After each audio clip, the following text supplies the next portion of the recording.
Time for the 49ers Rush Podcast.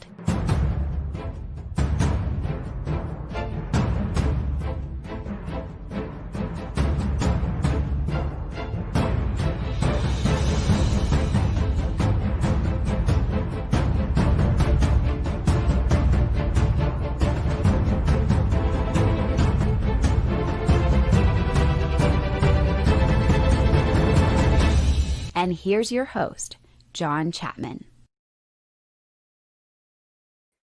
All right, ladies and gentlemen, it is time for the John Wayne Show, and nobody is as excited as I am. This is it.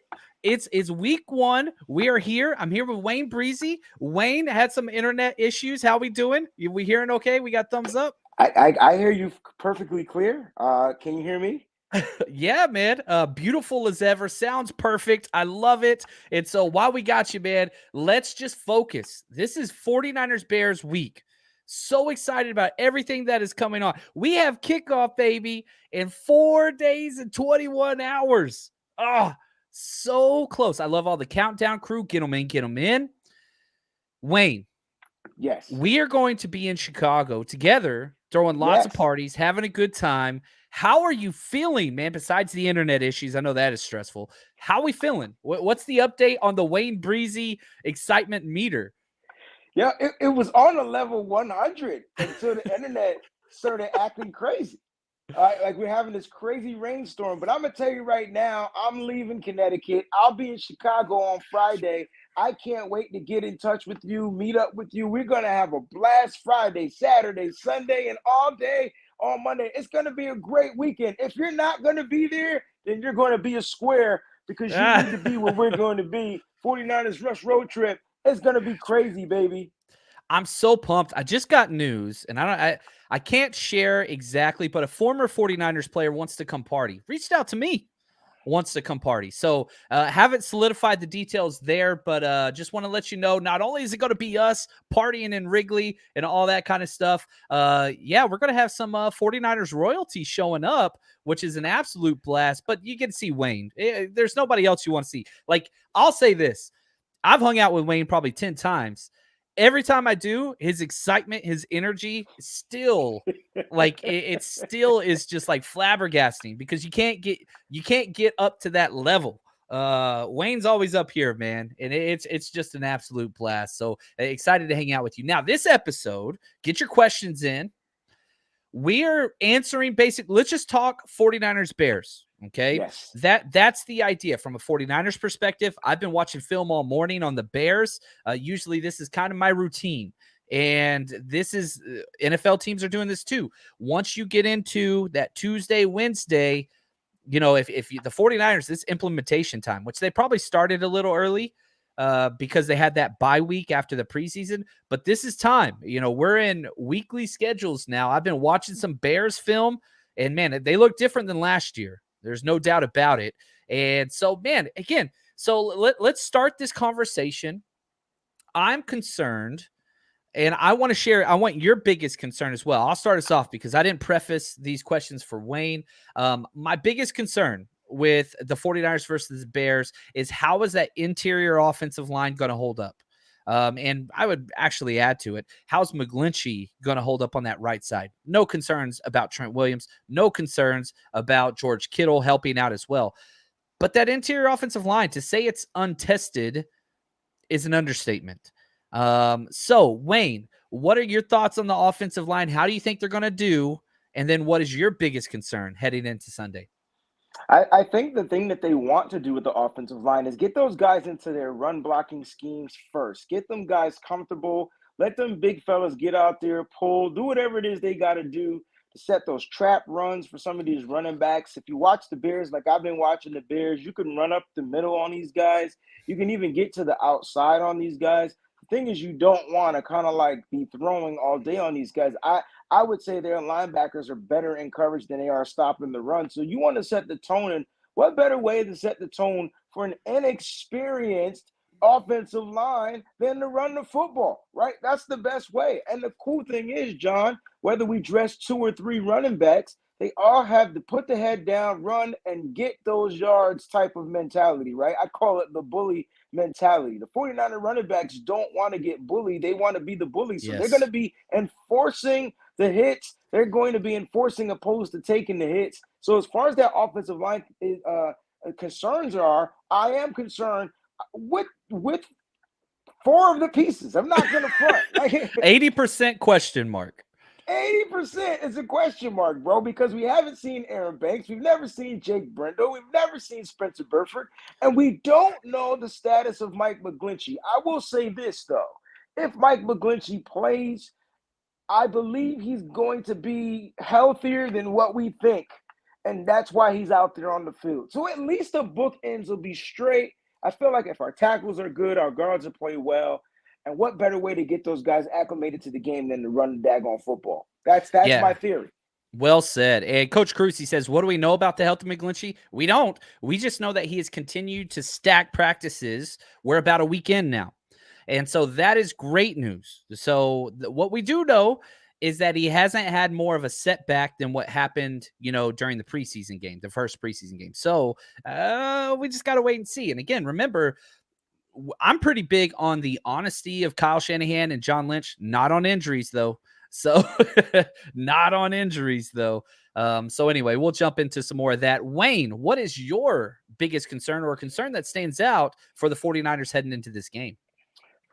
If we're going to take it on to the defensive side, I want to see how we're going to be against the run. I think the Bears have a good 1-2 run combo. We didn't play too well against the run last game. When we played them the last time, like you said, it's a different Bears team, different 49ers team. We know our defensive line is stout, but we're going to get the test of Kinlaw. Is Kinlaw back? How back is Kinlaw? And we're going to find out on Sunday. And I'm going to tell you right now, if Kinlaw is back, oh, man, the load and pressure off of Eric Armstead is cool because now he can go back to being interchangeable. You can get him to rush from the outside and get him to stack on the inside. And then it's the depth that we're going to bring in there, right? It's Hassan Ridgeway going to play. Some of these other D tackles are going to be in there. First thing they want to do is take away the run. How are they going to do that? Not concerned about our linebackers. I think our linebackers are healthy. But we have to stop the run. Khalil Herbert and David Montgomery are going to try to run the football outside zone. They're going to try to run. Yep. And they're going to use outside and inside because Khalil got, 60-plus yards on us the last time we played him. I like Khalil. I like Khalil, John. And we're not factoring in the field factor because it's going to be raining. It's going to be raining. It's Chicago, man. Rain's coming down. I got my raincoat, bro. I don't have one. I got to get one. I think I might have an extra one for you, bro. I think I got an extra one. Ooh, all right. Now we're talking. Now, you brought up the linebackers, and again, just with the health reports that's been out there, all of our linebackers are currently practicing, but Dre Greenlaw has been wearing a blue non-contact jersey. He's having an elbow/arm issue that comes from the athletic report done by Lombardi and Barrows. So he's been out there. He hasn't missed practices, but there's just something funky with his arm. Don't know what happened there. Could be a bruise. All speculation on my part, but he's practicing enough. I fully do expect him to be out there on the two linebacker sets. I do expect it to be Warner and Greenlaw. But here's the best news of it all, and I think this is one of the things that sets the Niners roster apart. If for some reason he couldn't go, but he's been practicing, so he will, Aziz steps in, and voila, you're still freaking amazing. So not too concerned about the linebacker play, but that is something I do want to monitor. Now, sticking with the monitor, Debo has been back at practice. He had that knee contusion or bone bruise, both different ways to say the same damn thing. He's been full go, excited about that. Brunskill still out. Back to that question mark of the interior offensive line. Here's what's crazy. If Brunskill doesn't go, and if he doesn't practice, I would say today, I don't think he goes. I think he's going to be a scratch. Is Blake Hance the backup center? I think so. I think he's the emergency center. Emergency center, because if the 49ers, he has to be. He has to. You got Nick Zakill. Sutherland you could call up. No. Who else is going to take snaps? It would either be Zakill or it would be Blake, and I would go with the veteran. Yeah, I think so too. Blake Hance, who they just claimed off waivers. You know what I mean? Like, It's not like it's like, oh, yay, this is fun times. You're hoping Brunskill can go. You want him to be the backup for all 3 interior line positions, really all 5 positions. I would prefer Brunskill at right tackle over anybody else we got on this roster. Yeah, Melissa, she says, the sun is shining down upon you. And that's the testament to Breezy and what he brings. Internet goes down, doesn't matter, man. He's got 3 backup plans, made the show work. That's what's up, man. And hopefully the 49ers don't have to go 3 backup plans whenever we get going on Sunday. So anyway, now the field is going to be rough, but here's an awesome question from Mark. What's up, Mark? He's a good dude. Who will start at safety, Wayne? Who are going to be the 2 guys out there? We know Jimmy Ward's on PUP. He can't be there. Talanoa is a lock. Who's the other guy? I think you have 3 safeties dressed, and I think all 3 safeties play. I think Tavarius Moore and Talanoa Hufanga are going to be your starting safeties.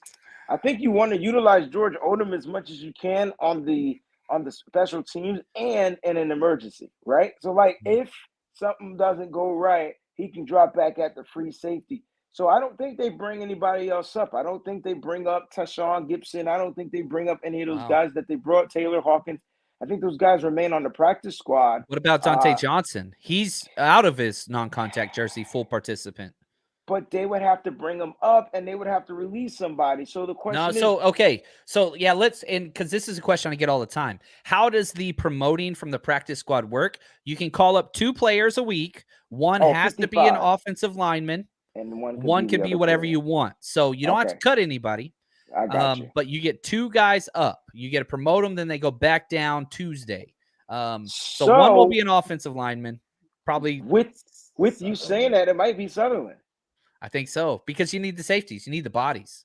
Right. So it might be Sutherland, because God forbid the center goes down. He's the only other guy that's been taking reps. Like, Zakil hasn't even taken reps. Like, right. And then Blake Kent's, I think you bring up Sutherland, and then you're going to have to bring up maybe one of those other guys, one of those safeties you talked about.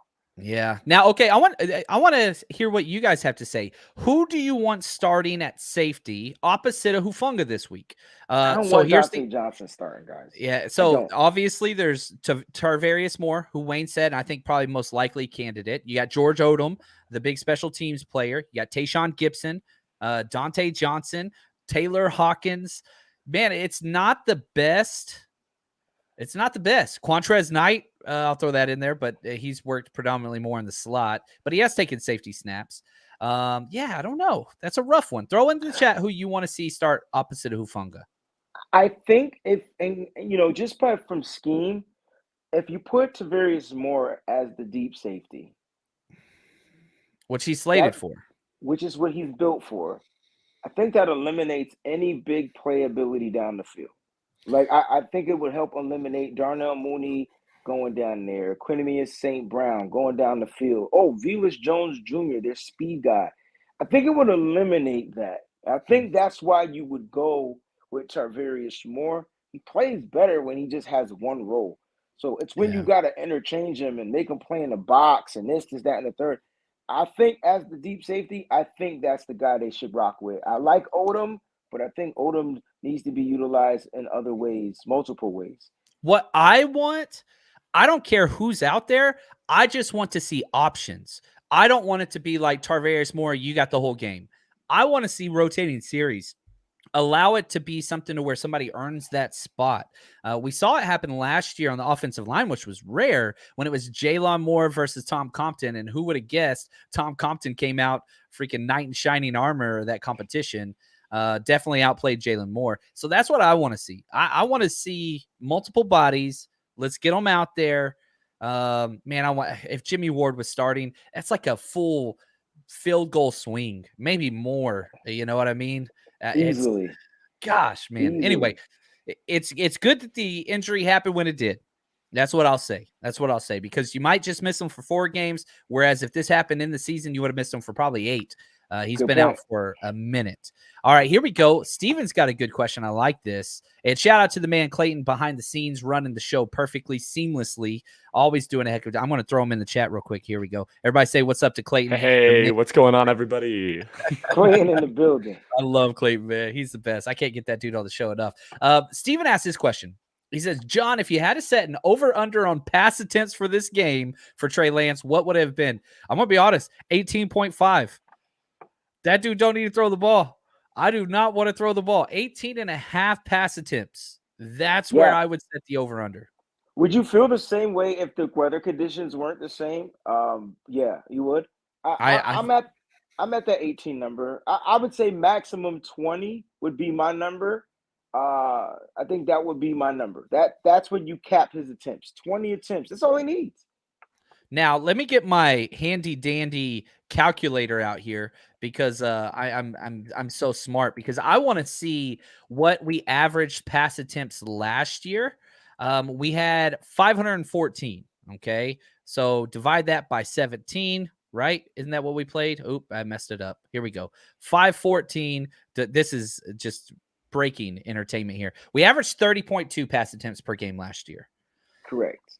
I want this to be, this is going to be a slow game, ladies and gentlemen, on both sides of the ball, because it might be boring too, a little bit. I mean, there's a reason why it's the early kickoff. Let's be honest.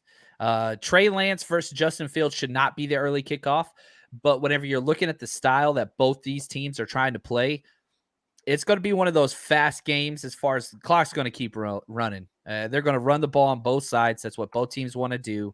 And so, yeah, I'm setting at 18.5. Now, before we jump to some more questions, I do have to do a real quick word from my bookie, which I'm excited about. We're going to have our betting episode up soon this week. Stay tuned for that. As the Bills and Rams prepare to kick off the NFL regular season, now is the time to prepare for your winning season at MyBookie.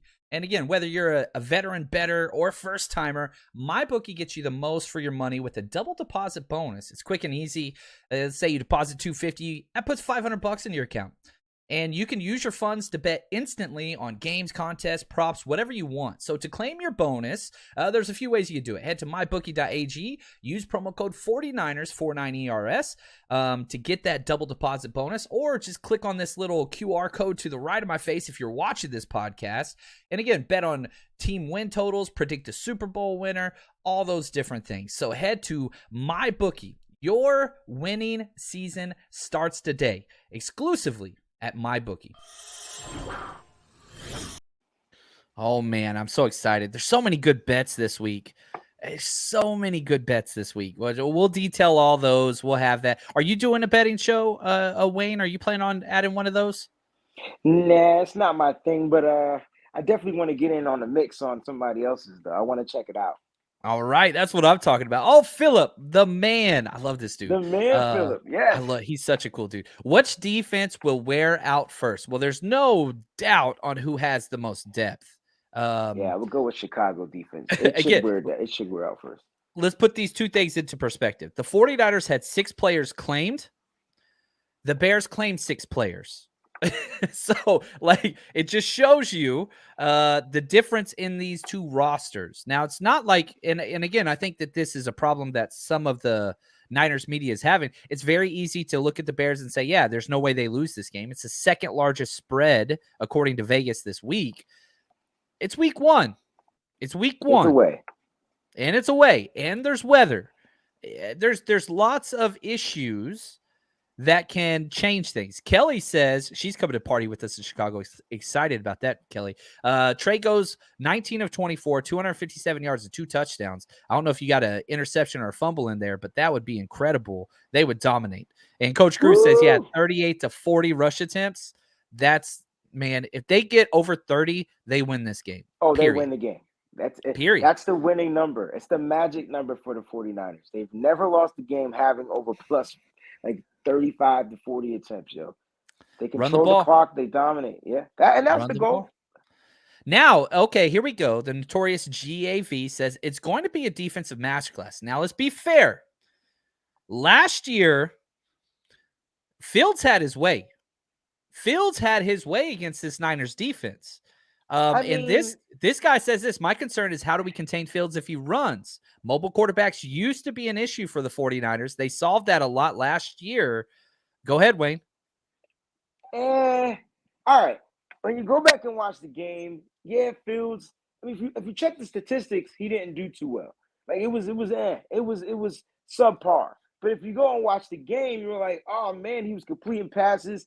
It was mainly because he was extending plays and we just couldn't get him down. The 49ers sacked Fields 4 times in that game, and they should have sacked him another 4 times from sacks that they missed. I think the 49ers got faster out on the edge, bro. I really think they're faster. They're able to contain.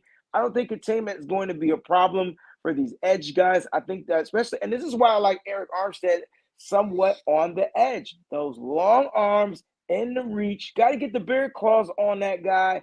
Bring Fields down. He's a little bit taller than Kyler Murray, but he can get out the pocket. So once he gets out the pocket, defensive players got to just be disciplined. The DBs, no holds, no PIs, whatever. Don't let them out. Don't let them out of the trap. Yeah. Don't let them out. Allow them. Make them. Like that. That just happened. I like that. I can't even get my finger right. You look at what happened last year, like you said. You're right.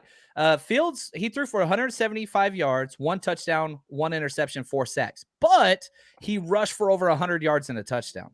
That was the thing. But, okay, let's stick with it. Guess who didn't play?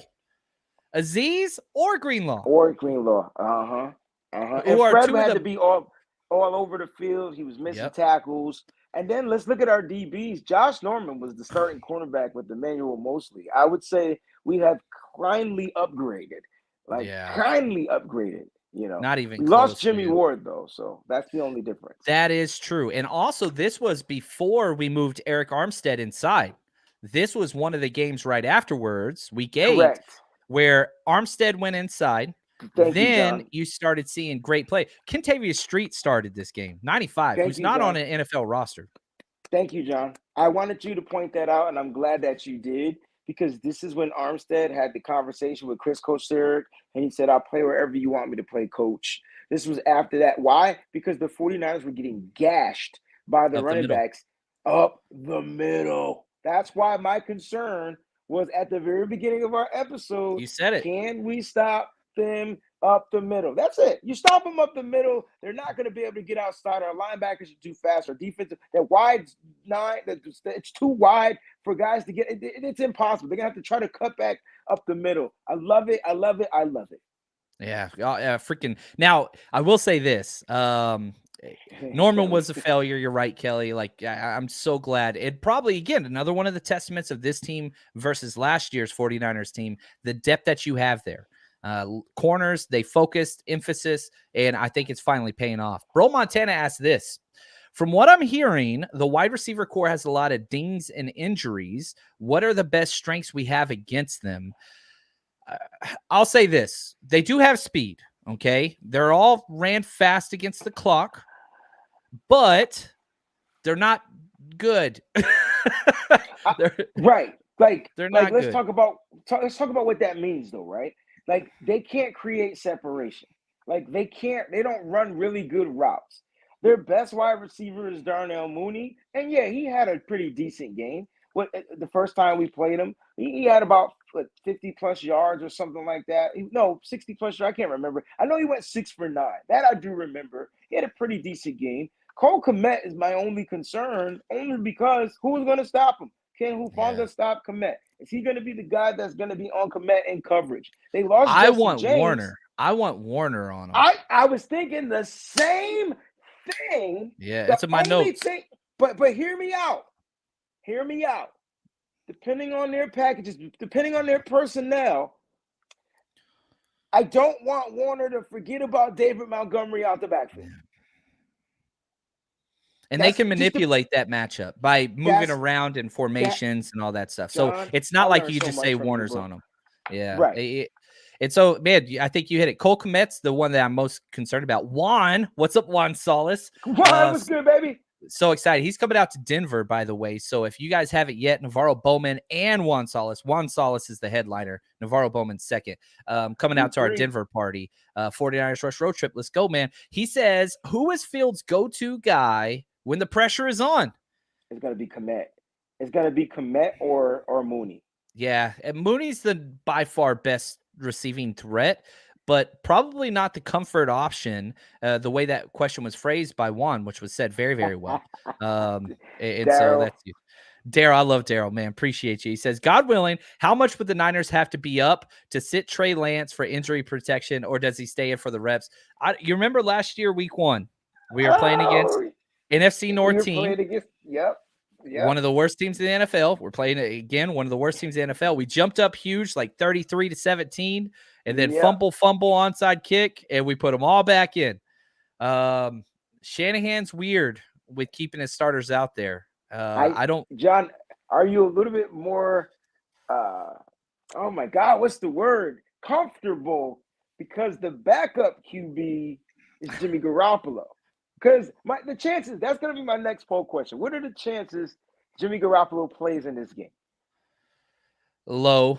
I'd say less than 5%. 5%. So I'd say 5%. If the 49ers are up 49-3, 15 minutes to go in the fourth quarter. Put in Jimmy. Put in Jimmy. It's going to be a crazy freaking season, bro. Yeah, Wally says longest 17 days of my life. Go back to that question about Samuel Womack, because I think this is a good point. Steven asked, what about Womack? And I'm pretty sure this is in reference to covering Cole Kmet, which is okay, but here's the issue.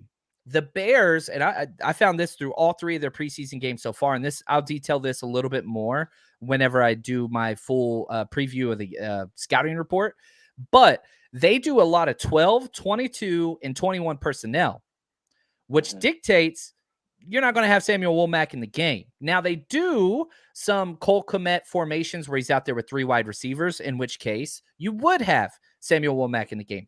But I think it's going to be a very small fraction that Womack is going to be matched up with Kmet. And I think that's something that actually he's going to go to the 2 wide receiver side, whereas the tight end would be covered by a safety or linebacker. So I don't expect to see that too much, maybe in an empty formation. But even then, I think the Niners are going to try to steer clear of that matchup. At least I would personally. But we don't know.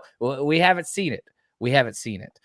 Frank says this. Okay, John, going to Chicago with 2 of my buddies, Bears fans, would you be upset if I bring them to a party? No, this happens everywhere we go. We're positive people, man. We're positive people. I will say this. We sold out the tailgate. It's completely sold out. You can still come party with us. You just got to bring your own stuff. We want to make sure that the people that paid are taken care of and get good service. I don't want us to be one of those terrible tailgates where you got to wait 30 minutes for a beer or food. No. That's not what we do. And also I will say this, we're 95% capacity already on our Saturday party. So if you haven't got tickets, it's going to be sold out probably in the next day or 2, guaranteed. So 49ersrushroadtrip.com. Yes, you can bring your Bears fans as long as they're respectful and want to have a good time. I love discourse. And one of my favorite things about Bears fans, I've said this several times, I feel like you can have intelligent conversations, football conversations with them.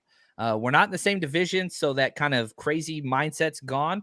And, man, Chicago's a football town. It might not represent that wins and losses the past couple decades, but there's some good people. I had a great time at Chicago last year during the game talking with people. So, yeah, bring your fans. Bring your Bears fans. That's all right. They can see what I don't want to talk too much trash. I'm having a hard time. Can you tell? I'm wondering, throw shade. Of course. I'll throw the shade. Man, you go bring them at your own risk, bro. Now I'm just playing with you. Now it's gonna be fun. It's gonna be fun. I love talking to fans from the other side, the opposing side. I want to see how much of a fan they truly are. You know, it's really cool to get to know other people as well. So yeah, man, bring them on through. It's gonna be fun, man. The Bears. Bring the Bears. The Bears. Now, 49 Lakers says, I'm going to the Rams game 10:30. Do you have a party for that one? Guys, listen to me. Every single road game, we have not one. We have at least 2 parties for every single road game. So, yes, the Rams game, we are having a party. We are working with current players, trying to get somebody to come out and party with us, do an autograph session, things like that. It just takes a long time to get those things, the financials in order before I can announce it. But, yes, we will be partying downtown. We're going to be at the Fountain, tickets, you can go get your tickets now. Early bird prices. All that's up on their 49ersrushroadtrip.com. Everywhere we go. Charlotte, Atlanta, Mexico City, Seattle, Las Vegas. We're going to every game. We're going to be at every single road game party. Come with us. We got you. All right. I've been wanting to get to this one, Shot Jay. He says, man, some dude told me yesterday that the Bears front seven is their strength and we won't be able to run at all on them. I was flabbergasted. Now, the Bears' strength is their front seven. There's no doubt about that. I do agree with that sentiment. However, as inexperienced as the 49ers offensive line is outside of Trent Williams, every one of them can do one thing well. Run the damn ball. They're all run blockers. So if they're going to overcommit and load the box like what we saw against Jimmy Garoppolo the last 5 or 6 games last year, then you're going to force Trey to throw the ball deep, which he can do quite well. So they're going to have to kind of pick their poison. I think you do have to stop the run game first if you're playing against the Niners, but this is a new coaching staff, new defensive staff, new offensive staff, new everything. Are they going to throw out what they believe in, their fundamental defense, to try to stop the run? I don't think so. Week 1. I don't know. This is a new DC. So I don't know. Yeah. What do you think there? I'm excited to see how Kyle takes advantage of their secondary. Right. Alan Williams is their DC, by the way. New first year DC. Sorry about coordinator. That. Kyle Shanahan, Jaquan Brisker. Let's put him to the test. I want to test the young lad straight up. This is a guy that I wanted us to draft. Great in the box safety. Going to struggle covering. You can line him up. I can see Kittle attacking him, getting him off of his game. You put the safety on him if you want to. You better put Eddie Jackson on him, but I don't even think Eddie Jackson's strong enough to cover Kittle. This might be a Kittle game, not as far as 130 plus yards, but I'm just talking about big catches for big gains, and the 49ers will continue to control the clock by running the ball. Yeah, man, I have this in my show notes. Peter asked me on Twitter. This was his question, so I want you to dive more into this. He says Kyle used to scheme Kittle open. You go back to 2018, 19, whatever, for big plays. Seems like the 49ers have gone away with that in the past year with a bigger emphasis on the outside zone. Why is Kittle no longer a focal point? Will he be moving forward, in your opinion, Wayne?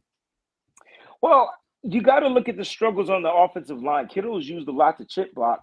And so for him to be a big part of that scheme, the passing game, it's just not set up for him to be. It's unfortunate because the offensive line always seems to be struggling on the right side. But it is what it is. And I think once Kyle gets that solidified and feels comfortable, you do a couple of runs, let him chip a couple of times. It's all about deception, right? You want the other team to be like, yo, Kittle's run blocking. All right, let me forget about covering him in pass. And then the moment he's lined up and goes in motion out of the backfield, does whatever he does, he's open for a 20-plus yard gain. And it's all about deception. And that's Kyle Shanahan in his master class. So he's going to use Kittle as he sees fit. Hey, man, use him in the run game.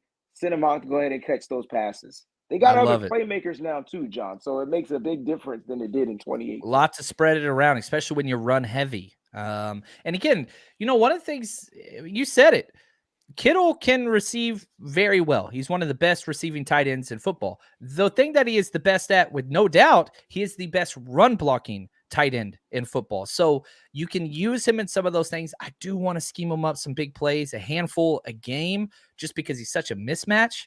But I think that's huge. Now, this question, I know this is big to Notorious. He asked, guys, do you know if the captains are announced today or tomorrow? And this is big for GAV because he's been fighting, scrapping. Captain Juice. He wants Kyle Juszczyk to be captain like nobody's business. So 2-part question, Wayne. 1, does Kyle Juszczyk have a chance to be a captain this year? Yes, I think he has a chance. You're taking away the captain badge from Jimmy Garoppolo, and that can easily be Juice's badge. And it should be Juice's badge. So if you're asking me, no problems with it. And should he? Yes, just to both. He's one of the longest tenured 49ers now, which is crazy to think about. And he's one of the best, player, people persons that you can have around on the team. You Yeah. know, he's a team guy first, and then he's out there making plays when he's asked to, be dialed up. So yeah. Okay. Next question: should Trey Lance be a captain? No, he's not. I I don't don't think think so Trey either. Lance has earned captainship yet. Right now, they're calling him a leader. That's all the captain he needs right now. Right. He's QB1. He's a leader. He's calling the huddle. That's what he needs. I would not make him the captain yet, personally. One, he's younger than every other person in the damn room. So like, yeah, I mean, I love his bit. I don't know if you remember him talking about Purdy, where he's like, well, our quarterback room, I like it. He's like, Purdy's older than me, which, whatever. Like, that's how young he is. Like, Brock Purdy's older than him. Coach Cruz says these are his captains. I like 6 captains: Juice, Trent, Jimmy Ward, Warner, Gold, Armstead. So he went with 6. Robbie Gold, yeah, they like to do one special teams captain every year, which I like. And with Gold taking over the kickoff duties for Mitch, that's big. Plus, week 1, we didn't have Robbie Gold last year against the Bears. Remember, he got hurt. We We had had Joey Slye, the Kyle, bluff kicker. Joey Slye. And Yeah. that dude missed his first field goal. Oh my gosh, I remember that joint. But he redeemed himself. He made a couple because that's all we could score was field goals. We couldn't get the ball in the end zone. Yeah, it was frustrating. Kali says, I do not want to see Eric Armstead at the playing on the edge at all. I don't think we will. Maybe a couple snaps on a few games that go big formations, but the depth chart that you built at the edge position shows you he's staying inside because you have fewer defensive tackles. You got way too many edge guys. Somebody's going to be a healthy scratch from that edge position, probably. That's just what's going to happen. Like, Kamiko Toure is just sitting there in the practice squad. He probably not going to get called up this week. He's not going to get called up. He's not getting called up this week. I wonder how that's going to fare with him too. Like that boy should be out there playing, but I'm hoping his mindset is good because when his number is called, that's his opportunity. He better never look back. Yeah, I'm excited for what he brings. There's no doubt about that. David says, you guys are looking extra sharp today. Love the show. Yeah, I appreciate that, man. Got this hat what I won complimentary from OG Dixie, betting my Mavs over the Suns in the playoff series. So every time I wear this, I'm supporting both my teams. Go Mavs. Luka's the savior of the franchise. And, of course, the 49ers. I like it. 49ers media, he says he's got Trey, Warner, Kittle, Debo, Armstead, and Jimmy Ward as the captains. I like it. I like it a lot. Here we go. All right. Let's do this. I didn't want to. Let's do this. DJ says, John and Wayne Gibson, guess which team hasn't beaten us in the playoffs? The Bears. We are 3-0 against them in the playoffs. There has been some huge Bears-Niners games. You remember that's when Kaepernick stepped in. Yeah. That was, I remember the terrible game when Brandon Marshall had like 3 touchdowns over Jimmy Ward. You remember that? Oh my gosh. That's when everybody wanted to get rid of Ward. But why would you put Ward what the Bears did in that game is they lined Marshall up over in the slot. And then that's remember Ward was being utilized nickelback, safety, like you name it. He was playing everything. And it just was a mismatch. It was nothing Ward could do. He was young. He got abused. It is what it is. But I tell you what, it made him a better football player. Yeah, it did. It did. I mean, you're playing against some good people out there. Matt Forte played in that game too, and he was a problem. He was. Matt Forte's a beast. Notorious GAV again. Are people sleeping on Kerry Hyder? Yes. I expect Kerry Hyder to play inside and outside. Correct. I expect that. That's his new role. He's taking over the Arden Key role. I think the 49ers have 2 players currently that's going to take over that role. Charles Omenihu and Kerry Hyder. I think those are going to be the 2 inside-outside guys. Like Kali says, he wants Armstead to stay inside. Armstead will stay inside.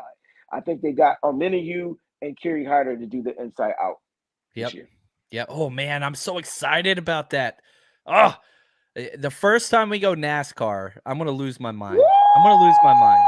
I'm going to lose my mind. I'm just going to be like, as soon as we get the sack, vroom, vroom, vroom, vroom, vroom. It's happening. Like you said, we got 4 sacks last year. That's a lot of sacks for one game. 4 is a lot. But John, it should have been 8. They had the mitts on him, and he just squirmed his way out of sacks. So it could have been more.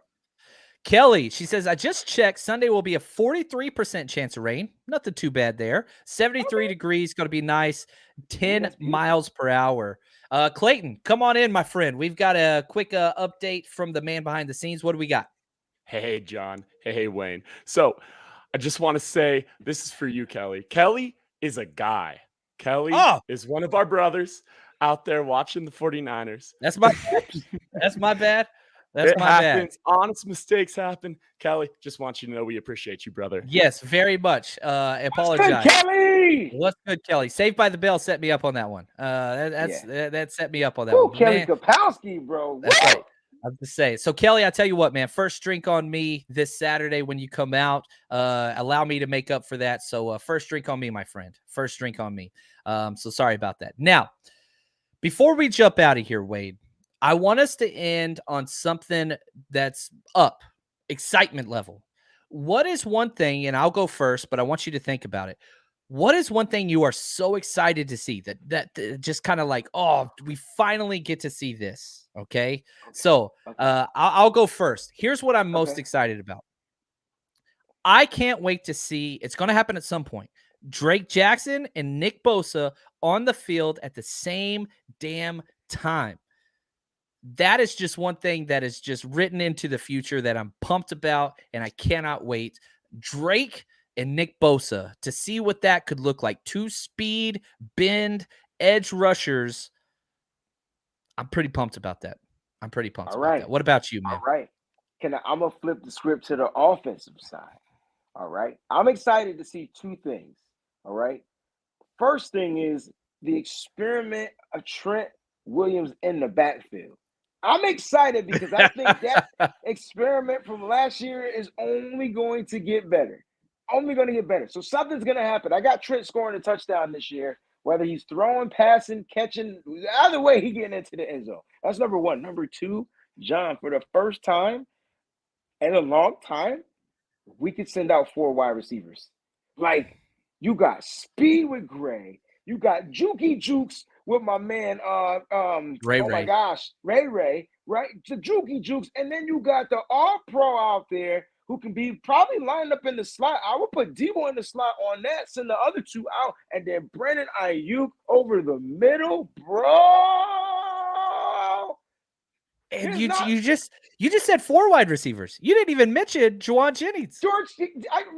I didn't mention Jennings on that because you don't necessarily need him in that 4 set. You want listen to what you want. You want the speed down the field on the 9 route. Yeah. You want Ayuk across, the deep route across the middle, right? You want to straight deep across the middle. Then you want I want Debo over Ray undermining that short pass game because nobody can take it to the house like Debo. And then I think Ray got really good moves in his routes, bro. So he can do a ziggy zaggy baggy. And next thing you know, it's a wrap, bro. The opportunities for positionless football continue to get exacerbated by the roster they build. Shanahan loves that crap. And now he's got so many little tinkets and people are healthy. We haven't experienced that. You remember Ayuk was out early or Debo was out early. Like everybody's relatively healthy right now. I'm so pumped about this. Chad, he says, did you guys see Kittle on Richard Sherman's podcast? I saw the highlights. I haven't listened to it yet, the entire thing. But yeah, I love Richard Sherman. I really do. I've tried really, really hard to get him to come to one of our hangouts, but it's difficult because he's on that Thursday night crew. So like, yeah, I'm working on trying to get him on one of our shows, like one of our podcasts. So I'm working, yo. If I could get Richard Sherman on for 7 minutes, that's all we need. That would be incredible. Yeah, he's awesome, man. I love this, Draymond Green, Richard Sherman, these people that don't mind stepping on toes, that know the sport and have been in the sport. It's refreshing. It's refreshing. I love it. Wayne, before we get out of here, anything that we want to share with the faithful? What's our schedule look like this week? Man, this week is pretty much packed. Hey, I'll be traveling out to Chicago. My flight got changed. I'm a little upset that they changed my flight time, so I won't be leaving till about 5 p.m. Eastern Standard Time, but I'll be there in 2 hours. I'll be there at 7, grab some dinner, hopefully get up with you Friday night, Saturday, whatever. We're going to meet up. Anyway, that Eric Crocker's going to be out there too. Can't wait to chop it up with E. Croc, man. We're going to have a blast, man. I can't wait. I definitely plan to stream out there, go live. Hopefully their internet is working properly and fine. Today, I got nothing but Niners in the evening. I'm on with Peter Lucas today around 7 p.m. I got to get my internet rocking. And I got to do the Madden simulation. So I'm trying to get it done today if my internet is up. Guys, if you follow me on Twitch at Wayne Breezy, I should be going live. I hope my internet is working after we get off this podcast. John, you're the brother from another mother. Clayton, I love you, bro. This is awesome, man. I love it, man. The energy, you freaking feel it. And even Joel from across the pond in Sweden, John and Wayne Dream Team, if I lived in the United States, would so hang out with you guys. Dude, I am so hoping, especially with the Leeds connection, eventually the 49ers are going to get a game over there in the UK or, continental Europe. And when they do, we're going to be there. But we got Mexico this year. So for our friends south of the border, man, can't wait on that one. That's going to be a blast. So that's going to do it for us. Clayton, behind the scenes, you are incredible. Got to say thank you to our executive producers, James W., 49ers George 365. You are the best. Man, it's football. It's football in 4 days. It's 49ers football in 4 days. All right. Till then, stay strong, faithful.